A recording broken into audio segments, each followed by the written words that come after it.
پنجاب میں جو صورتحال بنی وہ آپ کے سامنے ہے، ایک آئینی بحران وہاں پہ جنم لے رہا ہے۔ تو ان حالات میں چونکہ وہ فیصلہ یہی تھا کہ دونوں اسمبلیوں کو اکٹھے تحلیل کریں گے، تو جب تک پنجاب کی پوزیشن واضح نہیں ہوتی، خیبر پختونخوا میں ہمیں کوئی انسٹرکشنز نہیں آئی کہ آپ موو کریں۔ ادروائز خیبر پختونخوا کی حکومت، وزیر اعلیٰ محمود خان، خیبر پختونخوا کی اسمبلی ہماری طرف سے 100% خان صاحب کے پاس اختیار ہے، جب وہ حکم کریں گے ہم اسی حساب سے جائیں گے۔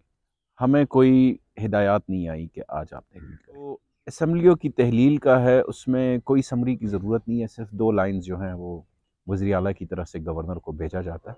تو وہ 5 منٹ میں جو ہے وہ تیار ہو جاتی ہے، وہ کاغذ جو ہے وہ تیار ہو جاتا ہے۔ اس میں کوئی سمری کا کانسیپٹ نہیں ہے، صرف 2 لائنز جو ہیں وہ وزیر اعلیٰ کی طرف سے بھیجا جاتا ہے۔ جو خان صاحب کا موقف ہے، خان صاحب جو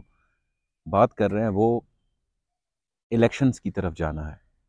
حکومت کو اس طرف جو ہے وہ مائل کرنا ہے کہ ملک میں نئے الیکشنز ہوں، جو مہنگائی کی لہر ہے، جو معیشت کی پوزیشن ہے،